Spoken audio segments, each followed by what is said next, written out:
Hey, how's it going, guys? Just want to do a quick, U.S. economy video. So just take a look at this David Rubenstein clip, and I'll do some commentary on it. Okay. At the NYSE. Okay. Hi, David. Thanks very much for joining. Just quickly, I just want to follow up on that particular topic. You said the tax system never perfect, always ripe for improvement, but you've got to be careful what you do. Would you say it's fair for some people to say that private equity executives are one of the areas where it's least perfect, since you pay a large amount under capital gains tax because of carried interest, which is lower than income tax for someone of your level of success? Well, there's no doubt that private equity taxation has gotten a fair amount of attention over the years. I don't think it's the biggest problem in our tax system. Relatively speaking, it would produce, even if you changed the system and went to a different type of system, ordinary income taxes, for example, instead of carried interest, capital gains, it would produce relatively modest amounts of money for the federal government. If you really want to increase the amount of money the federal government's getting, you're going to have to tax the middle class, and that's obviously very difficult to do. There aren't enough extremely wealthy people to really have a big impact on revenue if you change their tax rates. Even if you went to higher marginal tax rates, there just aren't enough people in the Forbes 400, obviously there are only 400 of them, that you're going to make a big difference. So if you really want to have more tax revenue and have greater fairness, you're going to have to tax people who are much lower, closer to the middle class, and obviously that produces some political problems. David, on air this morning on Squawkbox, Becky Quick sat down with Warren Buffett, and they discussed the balance between public equity and private equity. Let's take a listen. They call themselves private equity, but they're really private debt, to a great extent.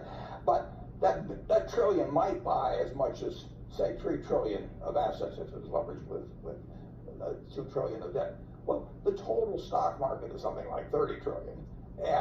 And if you take the top 5 companies, you knock another, or 6 companies, you knock 4 trillion off that. So you're down to something where the buying power of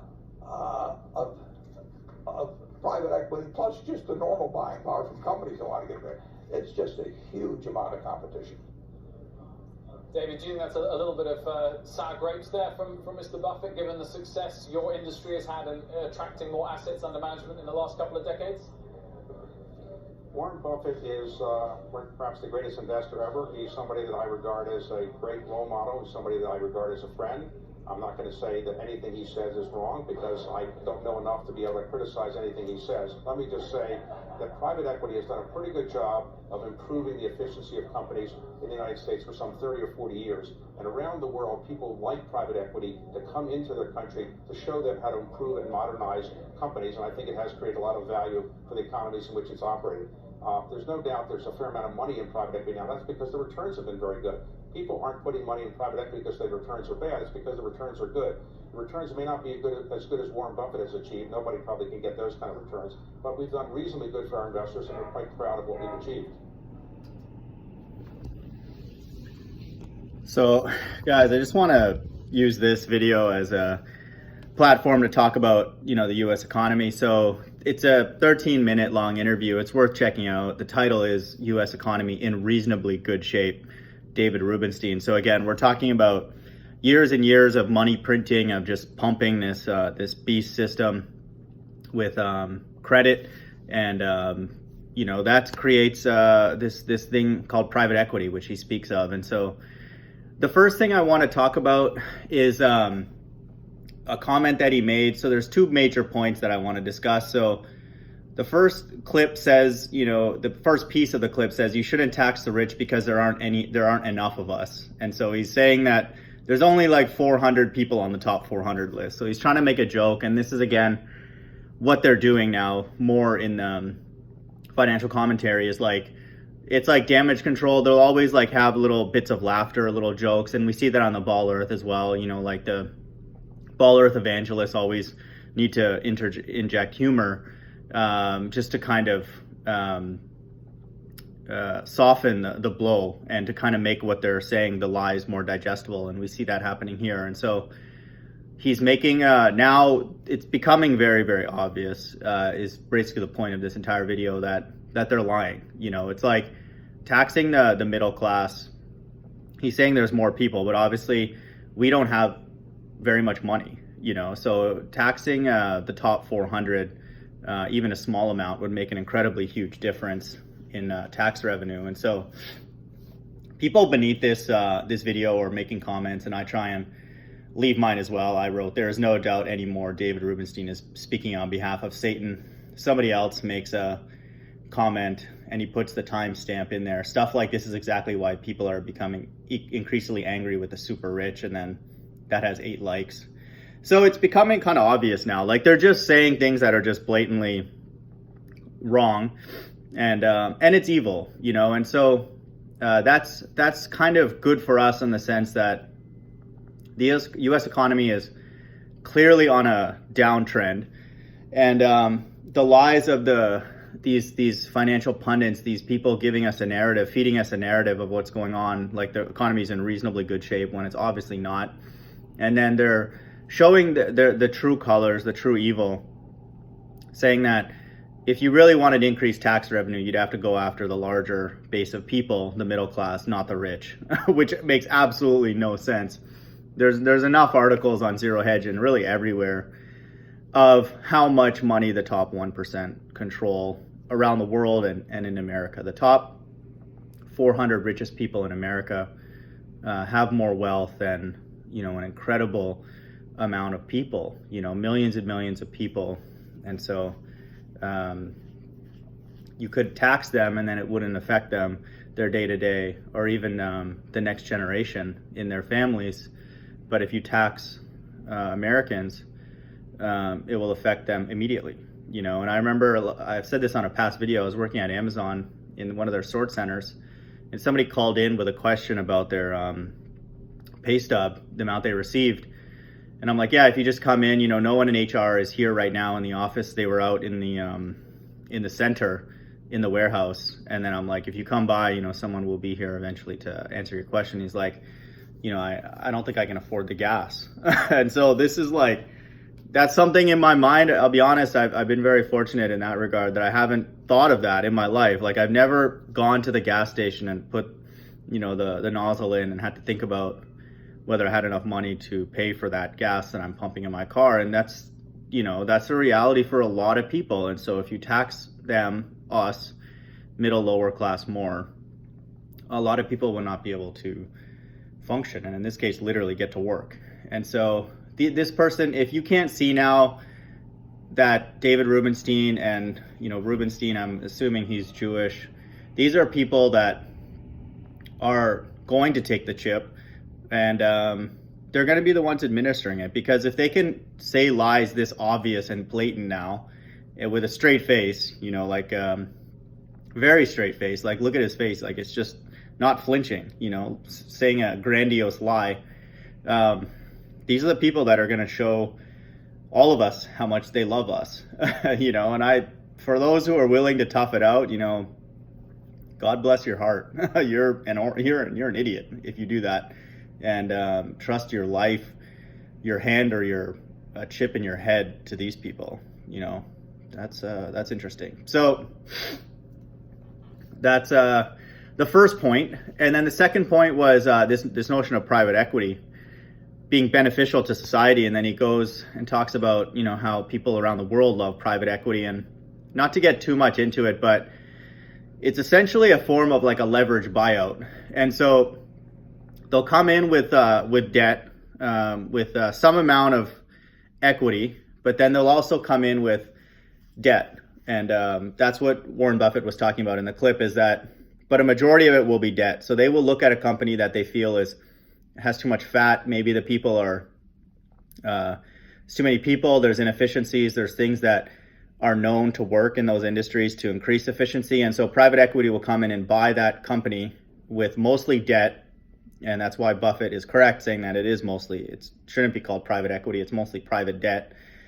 They'll come in, load the company's balance sheet with debt, give them an interest payment that they can service, and then make sure that the operations are quote unquote optimized, made efficient to be able to meet that debt obligation and their other obligations, and basically clean up the company and then sell it.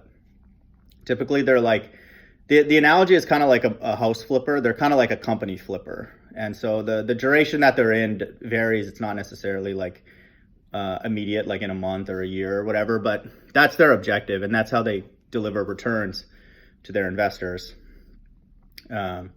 based on how much their initial investment is and then how much they can sell the company for once it's quote unquote cleaned up. And so it's kind of the way this beast system is right now. It's like wherever there's like inefficiencies or, you know, people that can be removed or tightening the screw, private equity is a screwdriver. They'll come in and look for anything that's loose, and then they'll put the clamp down, they'll put the screwdriver in and tighten it up and eliminate waste, which is a lot of it is people or high salaries or fair wages and all those different things, reasonable working conditions, vacations, retirement, all those kind of things. They'll come in and optimize every aspect of the financial statements and then sell it.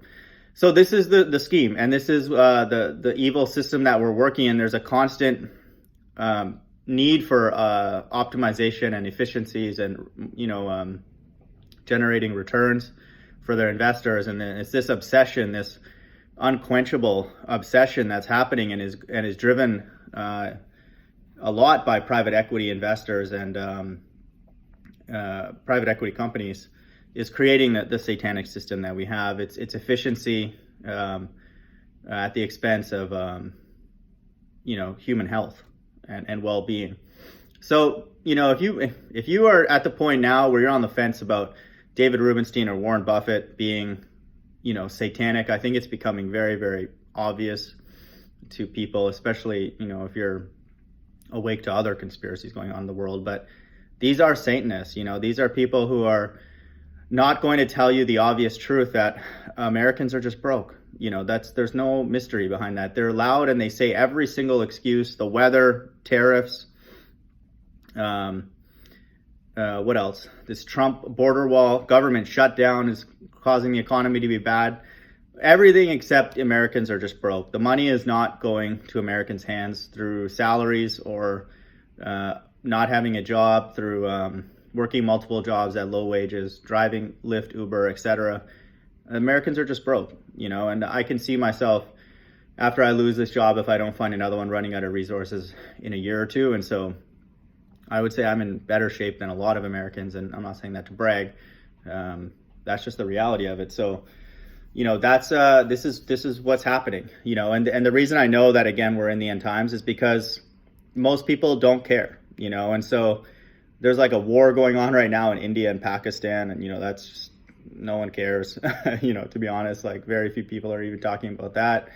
And so, you know, this is this has to be an orchestrated scheme. And in my opinion, when the lie is this big and this broad around the world, you know, it has to be God orchestrating it. And so, again, if you think all this stuff is just happening by coincidence and everything's fine, you know, everything's hunky-dory in the world, and there's no narrative for it, and there is a narrative, but it's not described in any religious text, that's a big gamble you're taking. And I would highly encourage everybody out there to look into the Mark of the Beast prophecy and really correlate that with what we all see going on in the world, and that all this deception is not a coincidence, and these people are indeed Satanists.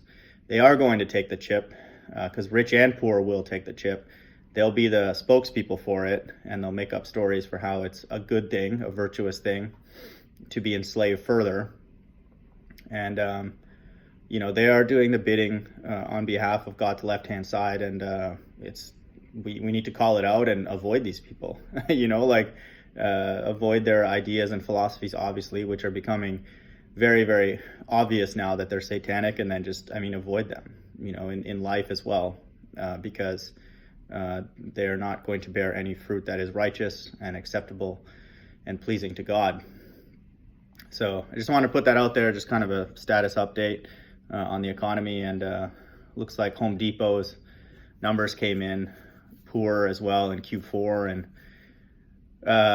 you know, retail is struggling. And I just watched a commentary on that, and no one talks about just how Americans are broke. You know, they're not spending as much.